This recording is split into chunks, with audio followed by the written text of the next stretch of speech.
Hello friends, Morgan படம் எப்படி இருக்கு அப்படிங்கிறத பார்க்கலாம். இந்த படம் முழுக்க முழுக்க கிரைம் நடக்குது. அந்த கிரைம் ஏன் நடந்தது, அதில் என்ன சஸ்பென்ஸ் இருக்கு, யார் இந்த கிரைமை பண்ணது அப்படிங்கிற மிஸ்ட்ரி கிரைம் த்ரில்லராக தான் இந்த படம் இருக்கு.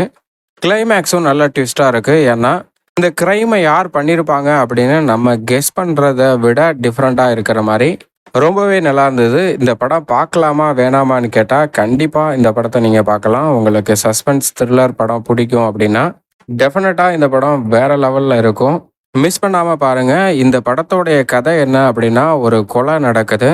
அதை தொடர்ந்து ஒரு 2-3 கொலை நடக்குது. இந்த கொலை சீரியல் கில்லர் பண்ண இருப்பாங்களாம், இல்லை பர்சனல் மோட்டிவாக இருக்குமா, அடுத்து இன்னும் கொலைகள் நடக்குமா, அப்படி நடக்க போகுதுன்னா அடுத்து யாரை கொல்ல போகிறாங்க, அவங்கள எப்படி காப்பாற்றுறாங்க அப்படிங்கிறது தான் முழு கதையாகவே இருக்குது. படம் முழுக்க முழுக்க கதையை பேஸ் பண்ணி நகர்றனால படம் கொஞ்சம் இன்ட்ரெஸ்டிங்காக இருக்குது. கடைசியில் சில சமயத்தில் ஒரு 20% ஆடியன்ஸ் வந்து யார் கிரைமராக இருப்பார் அப்படிங்கிறத கண்டுபிடிச்சிருவாங்க. இருந்தாலும் 80% பீப்புள்ஸ் வந்து கடைசி கிளைமேக்ஸ் பார்க்கும்போது தான் அந்த ட்விஸ்டே தெரியும். இப்போ வாங்க அந்த படத்தை பற்றி ஷார்ட்டாக பார்ப்போம். ஃபுல்லாக எலாபரேட்டாக சொல்ல முடியாது, ஷார்ட்டாக பார்ப்போம். இந்த ஷார்ட்டாக பார்க்குறதுலேயே உங்களுக்கு எக்கச்சக்கமாக இந்த படம் நல்லா இருக்குது, தேட்டரில் ஒரு வாட்டி போய் பார்க்கலாம் அப்படிங்கிற ஆர்வம் நிச்சயமாக வரும். வாங்க இப்போ கதைக்குள்ளே போகலாம். படத்தோட ஸ்டார்டிங் சீனில் ஒரு லவ்வரும் அவனுடைய காதலியும் பைக்கில் வராங்க. பைக்கில் ட்ராப் பண்ணிட்டு அந்த லவர் பாய் சொல்லிட்டு கிளம்புறான். அப்படி கிளம்பும் போது அந்த லவரோட காதலி இறங்கி நடந்து போறா. அப்படி நடந்து போகும்போது முகம் தெரியாத முகமுடி போட்ட ஒரு நபரால குத்தி கொல்லப்படுறா. அது எப்படி கொல்றாங்கன்னா, ஒரு இன்ஜெக்ஷன் போடுறாங்க. அந்த இன்ஜெக்ஷன் கலரா இருக்க அவ உடம்பையே அப்படியே கருப்பா மாத்திருது. இதுக்கப்புறம் போலீஸ் இன்வெஸ்டிகேஷன் தொடங்குது. அதை ஒரு போலீஸ் ஆஃபீஸர் என்கொயரி பண்ணிட்டு இருக்காரு. இதே மாதிரி சிமிலர் கேஸ் தான் நம்ம விஜய் ஆண்டனி இதுக்கு முன்னாடி டீல் பண்ணியிருப்பாரு. அதாவது அவரோட பொண்ணு மும்பையில் ஸ்டடீஸில் படிச்சுட்டு இருப்பாங்க, இவரும் மும்பையில் போலீஸாக இருக்காரு. அப்போ அவரோட பொண்ணை ஒரு குரூப் வந்து ரேக்கிங் பண்ணுறாங்க. அந்த ரேக்கிங் பண்ணுறவன் யாரு அப்படின்னு பார்த்தா அவன் ஒரு குற்ற பின்னணியை சேர்ந்தவனாக இருக்கான். பேரை மாற்றிட்டு இந்த காலேஜில் வந்து படிச்சுட்டு இருக்கான். அதை என்கொயரி பண்ணி கண்டுபிடிக்கிறாரு. வீடியோ காலில் பொண்ணுகிட்ட பேசும்போது அந்த காலில் அந்த கிரைம் பண்ணக்கூடிய அக்யூஸ்டும் இருக்கிறதுனால அவன் அதை பார்த்த உடனே இங்கிருந்து ஓடி போறான். அப்ப விஜய் ஆண்டனி பொண்ணுகிட்ட சொல்றாரு, பத்திரமா இருமா, அவங்கெல்லாம் ரொம்ப மோசமானவங்கன்னு சொல்றாரு. நீங்க இருக்கும்போது நான் எதுக்குப்பா கவலைப்படணும் அப்படின்னு அவர் பொண்ணு வந்து சொல்லுது. ஆனா அவர் பொண்ணு அன்னைக்கு நைட்டே மர்மமான முறையில இறந்து போறா. அதுக்கு காரணமா இருந்தது இந்த குரூப் தான் அப்படின்னு சொல்லி இந்த குரூப்ல இருக்க எல்லாத்தையுமே என்கவுண்டர் பண்ணிடுறாங்க. அதுல இருந்த ஒருத்தன் மட்டும் மிஸ்ஸிங் ஆயிருக்கான். அதே பேட்டர்ன்ல இங்கேயும் கிரைம் நடக்கவும் நம்ம சமுத்திரக்கண்ணி நம்ம விஜயை கூப்பிட்டு இந்த கேஸை ஹேண்டில் பண்ண சொல்லி ஒப்படைக்கிறாரு. அந்த கேஸை என்கொயரி பண்ண ஸ்டார்ட் பண்ணும்போது அந்த இறந்து போனோட லவர்கிட்ட இருந்து அந்த கேஸை ஸ்டார்ட் பண்றாங்க. நாங்கள் 2 பேரும் லவ் பண்ணிக்கிட்டு தான் இருக்கோம், கல்யாணம் பண்ணலான்னு இருந்தோம். ஆனால் அவளோட பர்த்டேக்கு இந்த மாதிரி ஒரு இன்சிடென்ட் நடந்துருச்சு. அன்னைக்கு நைட்டு 9:30 வரைக்கும் என் கூட தான் இருந்தா. 9:30க்கு தான் நான் போய் அவளை வீட்டுக்கிட்ட ட்ராப் பண்ணேன். 11 மணிக்கு இந்த மாதிரி அவள் இறந்துட்டா அப்படிங்கிறத அவன் சொல்கிறான். அப்படி சொன்னோடனே இவன் மேலேயும் ஒரு டவுட் வந்து போலீஸுக்கு வருது. அது மட்டும் இல்லாமல் இந்த லவ்வர் கூட டைரக்டர் ஒருத்தர் இருப்பான். அது வேற யாரும் இல்லை, நம்ம வினய் தான். இந்த டைரக்டர் உனக்கு மட்டும் பொண்ணுங்க எப்படியா இப்படி கிடைக்குது அப்படின்னு கேட்குறத பார்க்கும்போது இந்த டைரக்டர் மேலேயும் ஒரு டவுட் வருது. அடுத்து அந்த ஏரியாவில் இருக்க சிசிடிவி கேமராவை செக் பண்ணி பார்க்குறாங்க. அப்படி செக் பண்ணி பார்க்கும்போது அந்த ஏரியாவில் அந்த டைமுக்கு ஒருத்தன் வாக்கிங் போயிருக்கான். அப்போ ஒரு ஆந்தை ஒன்று அவனை துரத்துது. அதை பார்த்துட்டு அவன் அங்கேருந்து பயந்து ஓடுறான். இப்போ அவன் எங்கெல்லாம் ஓடினானோ அந்த சிசிடிவி கேமரா எங்கெல்லாம் இருக்கோ அது எல்லாத்தையும் செக் பண்ணி அவன் யாரு அப்படிங்கிறத கண்டுபிடிக்கிறாங்க. அது மட்டும் இல்லாமல் ஒரு பழைய அம்பாசிடர் காரில் ஒரு ஹார்ட்டின் டாலர் மாதிரி வரைஞ்சிருக்கும். அந்த ஹார்ட்டின் டாலரில் இருக்க கைரேகையை வச்சு யாருன்னு ஃபுல் டீட்டெயில்ஸ் எடுக்கிறாங்க. அப்படி எடுக்கும்போது அவனுடைய பேரு எல்லா டீட்டெயில்ஸும் கிடைக்குது. அவனை அரெஸ்ட் பண்றாங்க. அப்படி அரெஸ்ட் பண்ணது அன்அபிஷியலா அரெஸ்ட் பண்ணி ஒரு ரூம்ல 6 மணி நேரம் அவனை தனியா வச்சா அவனுக்குள்ள இருக்கக்கூடிய இன்னொரு முகம் வெளியே வரும் அப்படின்னு சொல்லி ஐசோலேட் பண்ணி வைக்கிறாங்க. அப்போ அவனால அந்த டைமுக்குள்ள இருக்க முடியல. ஏன்னா ஏற்கனவே அவன் லவ் ஃபெயிலியரால ஒரு ட்ரீட்மெண்ட் எடுத்துக்கிட்டு இருப்பான். மென்டலி டிசார்டர் மாதிரி ஒரு டேப்லெட் இல்லைன்னா அவனால் ஒன்றுமே பண்ண முடியாது அப்படிங்கிறது மாதிரி ஒரு டேப்லெட் எடுத்துகிட்டு இருப்பான். அந்த டேப்லெட் யாரா கொடுத்தா அப்படின்னு சொல்லி கேட்கும்போது கூகுளில் சர்ச் பண்ணி அவனாவே அந்த டேப்லெட்டை எடுத்துகிட்டு இருக்கேன் அப்படின்னு சொல்லுவான். அதுக்கப்புறம் அவன் யார் அப்படின்னு பார்க்கும்போது அவன் சின்ன பிள்ளையில உங்கள் அப்பா கூட ஒரு சித்தர் கோயிலுக்கு போயிருப்பான். அங்கே ஒரு வயசுலே எழுந்து நடக்க ஆரம்பிச்சிருவான். இந்த கிணத்துக்குள்ள தவறி விழும்போது உள்ள போய் உள்ள இருக்க ஒரு கொடியில மாட்டிக்குவான். அப்போ ஒரு ஆமை வந்து காப்பாத்தும். அதுல இருந்து ஆமையோட நட்பா மாறிடுறான். அது மட்டும் இல்லாம அவங்க அப்பா மனுஷங்க கண்ணாடி கண்டுபிடிக்கிறதுக்கு முன்னாடி அவங்களுடைய முகத்தை பார்த்தது இந்த தண்ணியில தான் மொத்த பிரபஞ்சத்தோட சக்தி இருக்கு அப்படின்னு சொல்லுவான். அதுல இருந்து அவன் ஒரு சிம்மரா மாறணும், நீச்சல் வீரரா மாறணும், அதன் மூலமா ஸ்போர்ட்ஸ் கோட்டால கவர்மெண்ட் வேலையில ஜாயின் பண்ணணும் அப்படிங்கிறது தான் அவனோட லட்சியம். அவங்க அம்மா அப்பா இறந்ததுக்கு அப்புறம் அவன் தங்கச்சியோட இங்க தனியா வாழ்ந்துட்டு இருக்கான். அப்ப ஒரு பொண்ணு வந்து இவன்கிட்டயே லவ் ப்ரப்போஸ் பண்ணுது. இந்த பொண்ணு தான் இவன் வேண்டான்னு சொல்ல அந்த பொண்ணு துரத்தி இவனை லவ் பண்ணுது. அந்த பொண்ணுக்கு என்ன எய்ம் அப்படின்னா எப்படியாவது யூஎஸ் போய் அங்க செட்டில் ஆகணும் அப்படிங்கிறது தான் அந்த பொண்ணோட எய்ம். அது ஒரு ஐடி கம்பெனில ஜாயின் பண்ணி இந்த பொண்ணு இந்த பையனோட லிவிங் டுகெதர்ல இருந்துட்டு இருக்காங்க. அதுக்கப்புறம் இவங்களுக்கு மேல இருக்க ஒரு ஹெட் அந்த பொண்ணை நான் கல்யாணம் பண்ணிக்கிறேன், உன் ஜாபை ரிசைன் பண்ணிரு, எனக்கு யூஎஸ்க்கு டிரான்ஸ்ஃபர் ஆயிருக்கு, நீ என் கூட வந்துரு அப்படின்னு சொல்லி கேட்க இவ அப்ப மறுத்துட்டு வந்துடுறா. வந்து இங்கே இவனுக்கிட்ட நீ யூஎஸ் வரியா அப்படின்னு கேட்டா என் தங்கச்சியை விட்டு எங்கேயும் வர முடியாது, உன் வாழ்க்கையை செட்டில் பண்ணி தான் என் வாழ்க்கையை பார்க்க முடியும் அப்படின்னு சொல்ல அதோட அங்க லவ் பிரேக்கப் ஆகி அவ வேலையை ரிசைன் பண்ணிட்டு அவனை கல்யாணம் பண்ணிட்டு யூஎஸ் போய் செட்டில் ஆயிடுறான். இதுல இருந்து அவன் பயங்கர டிப்ரெஷன் ஆகி கூகுளில் சர்ச் பண்ணி அவனே ஒரு மெடிசன் எடுத்து அதை தொடர்ந்து ட்ரீட்மெண்ட்டாக எடுத்துட்டு இருக்கான். இது எல்லாத்தையுமே போலீஸ்ட்ட சொன்னதுக்கப்புறம் விட்டுருங்க, நீங்க தேடுற ஆள் நான் இல்லை அப்படிங்கிற உண்மையை சொல்லிடுறான். ஆனா அதுக்கப்புறம் நீ இல்லைன்னா அந்த டாலர் செயின்ல இருந்த இமேஜை எப்படி வரைஞ்ச அப்படின்னு கேட்க இப்பதான் சொல்றான், அந்த செயினை வந்து நான் பார்த்தேன், ஆனா எங்க பார்த்தேன்னு தெரியல, அந்த இமேஜ் தெரியவும் அதை நான் வந்து கேஷுவலா வரைஞ்சேன் அப்படிங்கிற உண்மையை ஒத்துக்கிறான். எங்க பார்த்த எப்படி பார்த்தேன்னு கேட்கும்போது அது தெரியல, ஆனா நான் ஸ்விம் பண்ணி கொஞ்சம் மெமரி பவரை இன்க்ரீஸ் பண்ணி பார்த்தேன்னா கண்டிப்பா டெஃபினட்டா கண்டுபிடிச்சு சொல்லிடுவேன் அப்படின்னு சொல்லி ஸ்விம் பண்ற இடத்துக்கு கூட்டி போறான். அங்க போய் கிட்டத்தட்ட உள்ளுக்கு 5 நிமிஷம் 6 நிமிஷம் மூச்சடக்கி அன்னைக்கு என்ன நடந்தது அப்படிங்கிறத ரீகால் பண்றான். அப்படி பண்ணும்போது தான் தெரியுது அவன் வாக்கிங் போகும்போது அந்த செயின் கீழே கிடக்கிறது அது தண்ணியில ரிஃப்ளெக்ட் ஆன இமேஜை தான் இவன் பார்த்துட்டு வரைஞ்சிருக்கான். அப்போ ஒரு சிசிடிவி கேமராவும் ஃபோட்டேஜ் கொடுக்குறாங்க. அந்த ஃபோட்டேஜை செக் பண்ணி பார்த்தா இவன் போயிட்டு இருக்க அதே நேரத்துல தான் வேறொரு கை அந்த பொண்ணோட செயினை அக்குது, அதே மாதிரி கொலை பண்றது தெரியுது.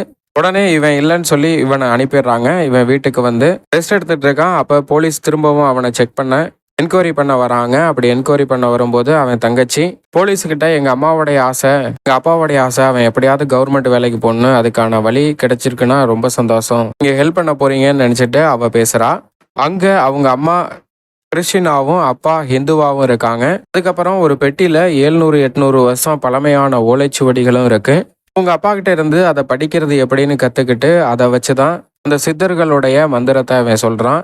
அப்ப அவன் எந்திரிச்சு வந்துடுறான். எந்திரிச்சு வந்தோடனே நான் இல்லைன்னு தெரியும்ல, அப்புறம் ஏன் என்ன தொல்லை பண்றீங்க, என்னை விட்டுருங்க அப்படின்னு சொல்லி கேட்க அவன் உங்களுக்கு நடந்ததா தெரியும், எனக்கு தங்கச்சி இருக்கா, அவளுக்கு ஏதாவது ஆயிருமோன்னு எனக்கு பயமா இருக்கு, விட்டுட்டு போங்க அப்படின்னு சொல்லும்போது தான் நம்ம விஜய் ஆண்டனி எனக்கு ஒரு பொண்ணு இருந்தா அந்த பொண்ணுக்கும் இதே மாதிரி ஒரு நிலைமை வந்துருச்சு அப்படின்னு சொல்லுவாரு பாருங்க. அந்த சீன் பார்க்கவே ரொம்ப அருமையா இருந்தது. கொஞ்சம் கண் கலங்குற மாதிரியே இருந்துச்சு. ஏன்னா அப்படியே ரியல் லைஃப்ல ரிஃப்ளெக்ட் பண்ற அளவுக்கு நேச்சரா இருந்தது.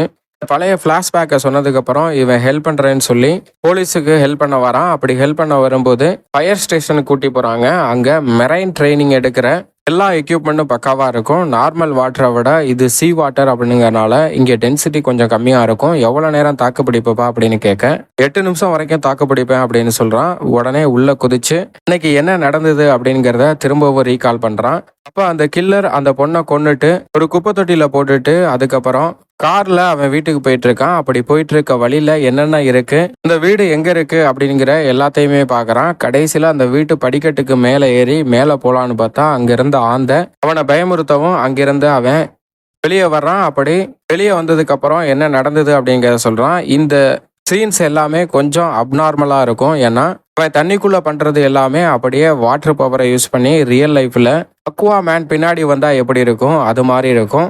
அதுக்கப்புறம் அவன் சொன்ன டீட்டெயில்ஸ் எல்லாம் மேட்ச் ஆகுதா அப்படின்னு சொல்லி செக் பண்றாங்க. அப்படி செக் பண்ணா அதே மாதிரி ஒரு வீடு இருக்கு. இந்த வீட்டுக்கு போய் பார்த்தா அங்க யாருமே இல்லை. ஏன்னா இதுக்கு முன்னாடி அங்க இருந்தவங்க காலி பண்ணிட்டு போயிட்டாங்க. அவங்க ஹிந்திக்காரங்க அப்படின்னு சொல்லவும் ஒருவேளை ஏற்கனவே தான் பொண்ண குரூப்ல இருந்து ஒருத்தன் மிஸ் ஆகிருப்பான்ல, அவனா இருப்பானோ அப்படிங்கிற ஒரு டவுட் இருக்கு. இந்த டைம்ல வேலைக்கு கிளம்பும் போது தங்கச்சி டான்ஸ் பிராக்டிஸ் பண்ணிட்டு இருக்கா. ஸ்விம்மிங் பிராக்டிஸ்காண்டி போனை இந்த லாக்கர்ல வச்சுட்டு பூட்டாம போயிடுவான். அவன் போனை எடுத்துருவாங்க. அதுக்கப்புறம் வீட்டுக்கு வந்து பார்த்தா தங்கச்சியை காணோன்னே பக்கத்து வீட்டில் ஃபோன் வாங்கி அந்த ஃபோன்ல இருந்து பண்ணி பார்க்குறான். தங்கச்சிக்கு ஃபோன் போகலை. தங்கச்சி எங்க இருக்கா அப்படின்னு பார்த்தா ஒரு ஹாஸ்டல்ல இருக்கா. டான்ஸ் பிராக்டிஸ் பண்ணி லேட் ஆனதுனால அங்கேயே இருக்கா. அங்க ஃபோன் பண்ண முடியாதனால வெளியில ஃபோன் பண்றதுக்கு கொடைய பிடிச்சிட்டு வரா. அப்படி கொடைய பிடிச்சிட்டு வரும்போது தான் கில்லர் இந்த கொடைய பிடிச்சிட்டு வந்த பொண்ணை பின்னாடி இருந்து அதே சேம் இன்ஜெக்ஷனை குத்தி சாகடிக்கிறான். அடுத்த நாள் காலையில போலீஸ் இவனை கூப்பிடுறாங்க. உன் தங்கச்சி அன்னைக்கு என்ன கலர் ட்ரெஸ் போட்டிருந்தா அப்படின்னு கேட்க வெள்ளை கலர் ட்ரெஸ் அப்படின்னு சொல்றான். இப்போ அந்த போலீஸ் அங்க கூப்பிடவும் அங்க போய் பார்த்தா அதே வெள்ளை கலர் ட்ரெஸ்ல இறந்து கிடக்கவும் இவ என் தங்கச்சி தான் அப்படின்னு சொல்லி அழுவ ஆரம்பிக்கிறான். கடைசியில அந்த செருப்பை பார்க்கும்போது அது ஹீல்ஸ் இருக்கு.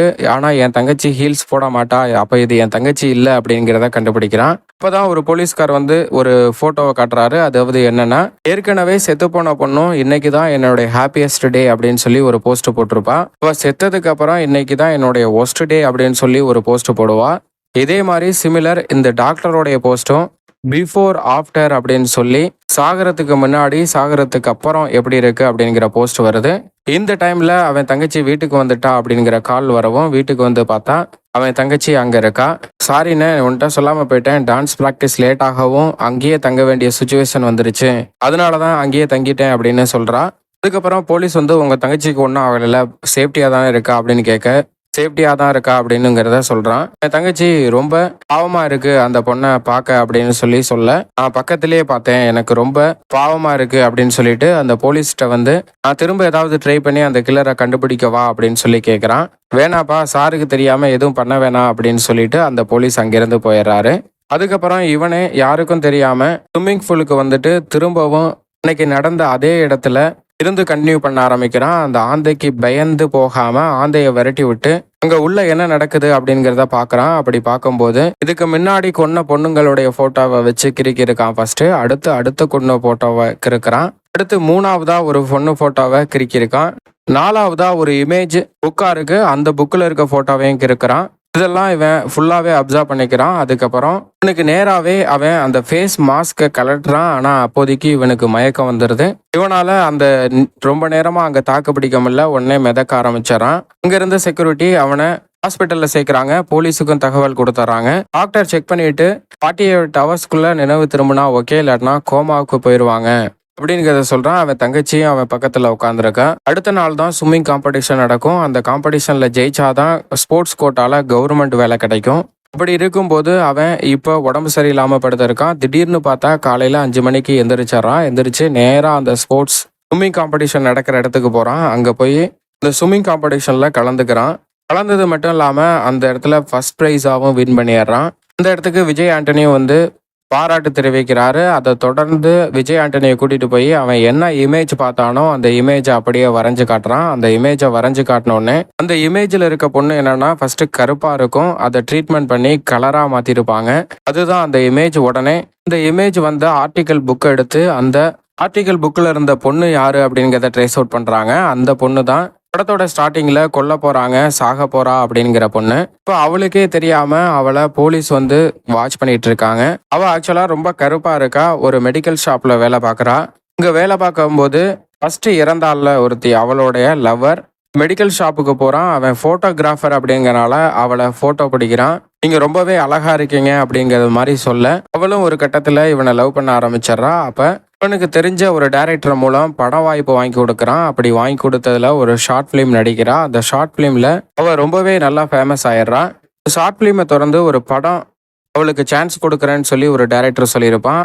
ஆனா அதுக்குள்ளதான் இவ 6 மந்த் ட்ரீட்மெண்ட் எடுத்ததுனால இவளோட இமேஜை அந்த ஹாஸ்பிட்டல் விளம்பரத்துக்கு பயன்படுத்தி இருப்பாங்க. அது என்ன கேட்காமலே போட்டுட்டாங்க அப்படின்னு சொல்லி வந்து சொல்றா. இருந்தாலும் டைரக்டர் கோவம் ஆயிட்டாரு. ப்ரொடியூசரை அவர் பொண்ணையே நடிக்க வைக்க போறேன்னு சொல்லிட்டாரு. அதனால உங்களுக்கு அந்த சான்ஸ் இல்லை அப்படிங்கிறத சொல்லிடுறாங்க. உடனே அவளும் அந்த டைரக்டரை பார்த்து பேசினா, உனக்கு அந்த சான்ஸ் கொடுக்க முடியாதுமா, அதை அந்த ப்ரொடியூசர் பொண்ணே நடிக்கிறேன்னு சொல்லிட்டாங்க அப்படிங்கிறத சொல்றான். இப்போதான் ஸ்ட்ராங்கா இந்த டைரக்டர் தான் கொலை பண்ணியிருப்பானோ அப்படிங்கிற ஒரு திங்கிங் வந்து எல்லாத்துக்குமே வருது. அதுக்கப்புறம் அந்த ஹீரோயினா நடிக்கிற ஹிந்தி பொண்ணு ஒரு பார்ட்டி வச்சிருக்கேன், அந்த பார்ட்டியில நீங்களும் கலந்துக்கங்க, உங்களால முடிஞ்சா எனக்கு ட்ரெயின் பண்ணுங்க அப்படின்னு சொல்ல அந்த பார்ட்டிக்கு இவளும் வரா. இப்படி வரும்போது தான் போலீஸ் இவளுக்கு தெரியாமலே இவளை ஃபாலோ பண்ணிட்டு வராங்க. அந்த பார்ட்டியில ஏற்கனவே முத ஒரு பொண்ணு செத்தால அந்த பொண்ணோட லவரும் இருப்பான். இந்த பொண்ணோட லவ்வரை நம்ம விஜய் ஆண்டனி மீட் பண்ணி பேசுறாரு. இந்த பொண்ணையும் அந்த டைரக்டர்கிட்ட இவ தான் இன்ட்ரடியூஸ் பண்ணேன் அப்படிங்கிறத சொல்றான். அது இல்லாம நான் ஹார்ட் செயின் கொடுத்த கிஃப்ட் வந்து எனக்கு இந்த பொண்ணு தான் வந்து லவ் பண்றேன்னு சொல்லி கொடுத்தா அப்படிங்கிற உண்மையை வந்து அங்க சொல்றான். ஆனா அந்த செயினை யூஎஸ்ல இருந்து தானே வாங்கினேன் அப்படின்னு சொல்லி கேட்க, இல்ல அவன் பாய் ஃப்ரெண்டு வந்து யூஎஸ்ல இருந்து வாங்கியிருந்தானா, அதனாலதான் யூஎஸ்ல இருந்து வாங்கினேன் அப்படிங்கிறத சொல்றான். அடுத்து நம்ம விஜய் ஆண்டனி அந்த ஸ்விம் பண்ணக்கூடிய பையனை இந்த பொண்ணோட வீட்டுக்கே அனுப்பி வைக்கிறான். அந்த பொண்ணோட வீட்டுக்கிட்டே இரு, அந்த பொண்ணு அங்க வந்தானா அவளை காப்பாத்து அப்படிங்கறத மாதிரி சொல்லிடுறான். அப்ப அந்த இடத்துக்கு ஒரு ஆன்லைன் டெலிவரி பாய் வருவான். அவன் ரொம்ப நேரம் சுத்திட்டு இருந்துட்டு அந்த வீடு தான் அப்படின்னுங்கிறத பார்த்து டெலிவரி கொடுக்கறதுக்காண்டி காலிங் பெல் அடிப்பான். அப்ப திறந்துட்டு உள்ள இருந்து வாங்கிட்டு போயிடுவாங்க. இப்ப யாரோ உள்ள இருக்காங்கன்னு சொல்லி அந்த பையன் உள்ள போய் பார்க்கும்போது 3 ஹிந்திக்காரங்க இருப்பாங்க. அவங்க இவனை ஒரே ஒரு ஊசியை குத்தி மயக்க வச்சு அவனை தூக்கி வாட்டர் டம்முக்குள்ள போட்டு உள்ள போட்டு மூடிடுவாங்க. ஒரு 1/2 hour கழிச்சு அவன் இறந்துருப்பான். அவனை கொன்று அப்படின்னு சொல்லி ஒரு கத்தி எடுத்து ஒருத்தன் குத்த போறான். அப்ப அவன் அங்க அந்த மயக்கம் தெளிஞ்சு அங்க இருந்த 3 பேத்தையுமே சாகடிச்சிடறான். இந்த சைடு பார்த்தா பார்ட்டி நடந்துட்டு இருக்கு. அந்த பார்ட்டியில அந்த டைரக்டர் அந்த பொண்ணை என் கண்ணு முன்னாடி நிக்க சொல்லாத, அவளை பார்த்தாவே கோபமா வருது, அவளை சொல்லு அப்படின்னு சொல்லவும் அவ அங்கிருந்து கிளம்பி போறான். அப்பதான் இவளு வந்த விளம்பரம் இருக்கும்ல, அந்த பிளாக் பிஃபோர் ஆஃப்டர் அப்படிங்கிற விளம்பரம், அதை வச்சு ஃபுல்லா பார்க்கும்போது தான் இவனுக்கும் ஒரு உண்மை தெரிய வருது. அது என்ன உண்மைனா, அந்த டைம்ல விஜய் ஆண்டனிக்கு அவன் கால் பண்றான். இந்த பொண்ணு வெனிலான்ங்கிற பொண்ணு வெளியில பார்க்கும்போது வேற மாதிரி இருக்கா, ஆனா வீட்டுல அவளோட இமேஜை பார்க்கும்போது ரொம்பவே டிஃப்ரெண்டா இருக்கா அப்படின்னு சொல்லி அவளோட உண்மையான இமேஜை அனுப்பி வைக்கிறான். அப்படி அனுப்பி வச்ச இமேஜை பார்த்தா தான் தெரியுது, நம்ம விஜய் ஆண்டனியோட பொண்ணை ஒருத்தன் லவ் பண்றேன்னு சொல்லியிருப்பான்ல, காலேஜில் ரேக்கிங் ஐ லவ் யூன்னு சொன்னா இன்னைக்கு ஓகே சொல்றியா நாளைக்கு ஓகே சொல்றியான்னு கேட்பான். இப்போ விஜய் ஆண்டனியோட பொண்ணு அவன்கிட்ட என்ன கேட்பான்னா, நான் ஓகே சொல்லிட்டா உங்களோட லவ்வர் கோச்சிக்க மாட்டாங்களா அப்படின்னு சொல்லி கேட்பா. அப்போ அவன் சொல்லுவான், அவ ஒரு கருப்பு தார்டின்னு, ஆனா நீயோ பயங்கரமான ஏஞ்சலா ஒயிட்டா இருக்க, அதனாலதான் நான் உன்னை கல்யாணம் பண்ணிக்கிறேன்னு ஆசைப்படுறேன்னு சொல்லியிருப்பான் அந்த அக்யூஸ்ட். இந்த பொண்ணு தான் இங்கே சென்னைக்கு வந்து பேரை மாத்திக்கிட்டு மறைஞ்சு வாழ்றா. அப்படி மறைஞ்சு வாழக்கூடிய அவ ஒரு மெடிக்கல் ஷாப்ல வேலை பார்த்துட்டு இருக்கா. அப்பதான் இந்த போட்டோகிராஃபர் அறிமுகமாகறான். அவளுக்கு அவனை பிடிச்சி போய் அவன்கிட்ட லவ்வை சொல்றா. ஆனா அவன் வந்து ரிஜெக்ட் பண்ணிடுறான். அதனாலதான் அந்த லவ்வரோட காதலியை இவ கொல்றா. அதுக்கப்புறம் அந்த டாக்டர் விளம்பரத்துக்காண்டி அவ போட்டோவை யூஸ் பண்ணனால அந்த டாக்டரையும் அவ கொல்றா. இப்போ போய் என்கிட்ட கேட்காம ஏன் போட்டிங்க அப்படின்னு சொல்லி கேட்க, என்னோட ஆடு நான் போடுறதும் போடாதும் ஏன் விருப்பம் அப்படின்னு சொல்லவும் அந்த டாக்டரையும் இவ கொல்றா. அது மட்டும் இல்லாமல் மும்பையிலேருந்து வர்றதுக்கு முன்னாடி அவனுடைய லவ்வரையுமே இவ கொண்டுறா. ஏன்னா இவ ஒரு கெமிஸ்ட்ரி ஸ்டூடெண்ட், அதனால ஒயிட்டா இருக்க ஸ்கின்னு எப்படி பிளாக்கா மாறுறது, பிளாக்கா மாறி அவங்க இறந்து போற அளவுக்கு ஹெவி டோஸை கொடுக்குற அளவுக்கு அவளே ஒரு ஃபார்முலாவை ஜென்ரேட் பண்ணி இந்த மெடிசனை தான் இன்ஜெக்ட் பண்ணி எல்லாத்தையும் கொல்றா. இது எல்லாத்தையும் விஜய் ஆண்டனி கண்டுபிடிச்சாராப்புல. கடைசியில் அந்த ஹீரோயினையும் கொல்லணும், ஏன்னா இவளுக்கு வந்த வேண்டிய சான்ஸை அவள் பறிக்க பார்த்தால, அதனால அவளை கொல்லணும்னு சொல்லி பீச்சுக்கு கூப்பிட்றா. அந்த ப்ரொடியூசரோட பொண்ணு வரும்போது அவளை கொலை பண்ணுறதுக்காண்டி அந்த இன்ஜெக்ஷன் எடுத்துட்டு அவன் மேலே குத்த வருவா. அப்போ கரெக்டாக விஜய் ஆண்டனி அவளை சுட்டு கொண்டுறாப்புல. ஏன் இப்படி பண்ணீங்கன்னு ஒரு போலீஸ் கேட்க, இவ தான் அந்த கில்லர் அப்படிங்கிறத சொல்கிறான். சரி, ஏன் இவ கொலை பண்ணா அப்படின்னு பார்த்தா, இது எல்லாத்துக்குமே காரணம் அவளுடைய கலரை இவ கருப்பா இருக்கா அப்படின்னு சொன்னதுனாலதான் இவ இத்தனை பேத்தையும் கொலை பண்ணிருக்கா. அவன் காதலன் விஜய் ஆண்டனியோட பொண்ணு, அடுத்து இவ காதலிச்சவனோட காதலி அப்படின்னு எல்லாத்தையும் வரிசையா கொலை பண்ணிருக்கா. இதுக்கு காரணம் இவ கருப்பா இருக்கான்னு சொல்லி எல்லாருமே இவளை ரிஜெக்ட் பண்ணதுதான் முக்கியமான காரணம் அப்படிங்கிறது தான் படத்தோடைய தீமா இருக்கு. இந்த உலகத்துல ஜாதி, மதம், இனம், மொழி, கருப்பு, வெள்ளை அப்படின்னு இருக்கிற வரைக்கும் இது மாதிரியான குற்றங்கள் நடந்துகிட்டு தான் இருக்கும். இந்த அகில உலகமே கருப்பா இருந்தாலும் ஸ்டார்ஸ் மட்டும் வெள்ளையா இருக்கிறது தான் பிரச்சனை அப்படிங்கிறது தான் இவளுடைய தீமாவே இருக்கும். இப்போ நான் சொன்ன கதை கொஞ்சம் தான், முக்கால்வாசியை கட் பண்ணி தான் சொல்லியிருக்கேன். ஃபுல் படமும் பார்த்தீங்க அப்படின்னா ரொம்பவே நல்லா தான் இருக்கு. ஃபுல் படமுமே ஏற்கனவே வந்த படத்தை விட கொஞ்சம் நல்ல மிரட்டலாகவே இருக்கு. கண்டிப்பாக மிஸ் பண்ணாமல் போய் பாருங்க. என்டர்டைன்மெண்ட் வேற லெவலில் கொடுக்கும் இந்த மார்கன் படம். அடுத்து ஒரு நல்ல படத்தோட சந்திப்போம்.